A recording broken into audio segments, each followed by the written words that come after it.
जैसा प्रदर्शन से भी नजर आता है, हमारे बाजार पॉजिटिव टेरिटरी में, वहीं ग्लोबल मार्केट्स में हम एक नेगेटिव टेरिटरी में हमने पिछले एक साल का परफॉर्मेंस देखा है। कौन से मेजर फैक्टर्स रहे हैं जिससे कि हम एक कहते हैं ना कि एक तूफान सा जब एक उठता है तो भारतीय जो बाजार हैं उसमें एक रे ऑफ होप की तरह इस वक्त नजर आ रहे हैं। तो कौन से ऐसे फैक्टर्स हैं जो रे ऑफ होप भारत के लिए अभी नजर आ रहे हैं, और क्या वजह है कि ग्लोबली जो बाजार हैं पिछले एक साल में उतना अच्छा outperform as compare to भारतीय बाजार नहीं कर पाए?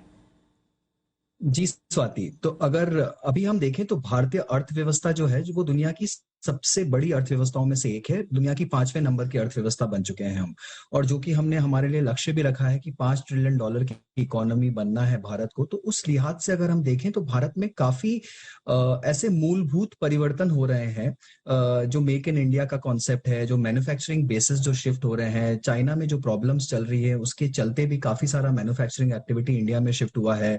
अभी हमने न्यूज में सुना कि हो सकता है कि आईफोन की फैक्ट्री भी वहां से शिफ्ट होकर इंडिया में आ जाए, तो वो मैन्युफैक्चरिंग भी इंडिया को मिल सकता है, भारत को मिल सकता है। और ग्लोबली जो कोविड का इम्पैक्ट था स्वाति, जो कोविड के कारण स्लो डाउन आया, वो यूएस में और यूरोपियन मार्केट्स में काफी ज्यादा अग्रेसिव था। उसके बाद रशिया और यूक्रेन का वॉर आ गया इस साल, तो उसका जो बहुत बड़ा इम्पैक्ट हुआ है एनर्जी प्राइसेस में, क्रूड के प्राइसेस में, जो ऑयल की लगातार बढ़ती दरें हैं, उसका जो इम्पैक्ट है गैस प्राइसेस पर यूरोपियन मार्केट में खास तौर से वो बहुत ज्यादा भारी पड़ा है। तो वहां पर जो गैस की दरें हैं वो बहुत ऊपर चली गई हैं, जो इन्फ्लेशन की दर है वो बहुत हाई हो गई है यूएस और यूरोपियन मार्केट्स में।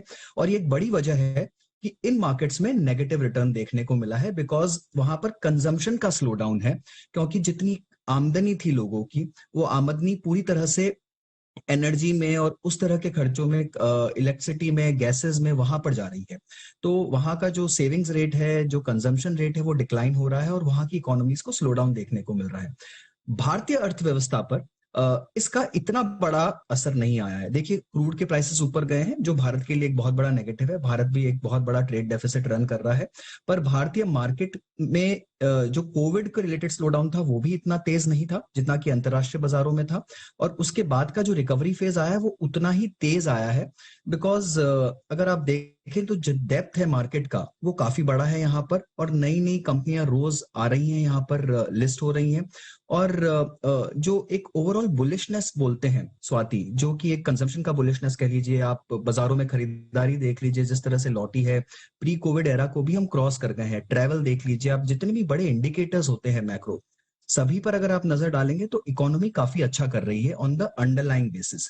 तो यही कारण है कि भारतीय अर्थव्यवस्था पूरी तरह से कायम है, बरकरार है, और ग्लोबली हमने काफी बड़ा करेक्शन देखा है, चाहे वो एमएससीआई वर्ल्ड हो, चाहे वो एमएससीआई इमर्जिंग मार्केट इंडेक्स हो। एमएससीआई वर्ल्ड जो है वो 23 डेवलप्ड नेशंस का इंडेक्स है, और वो भी लास्ट एक साल में 5% नेगेटिव है। एमएससीआई इमर्जिंग मार्केट जो है वो 24 बड़ी इमर्जिंग इकोनॉमीज का इंडेक्स है, और वो भी नेगेटिव है।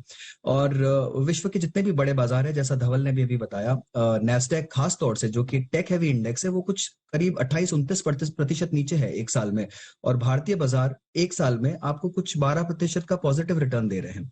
तो ये जो एक डाइवर्जेंस है वो काफी अच्छी है, और इकोनॉमी की जो मूलभूत, जिसे मैं बोलता हूं जो बेसिक स्ट्रेंथ है, वो उभर कर आ रही है। अगर आप देखेंगे तो एफआईआईस की बाइंग भी वापस आई है इकोनॉमी, और ये सारे ही सूचक बहुत अच्छे हैं लॉन्ग टर्म के लिहाज से।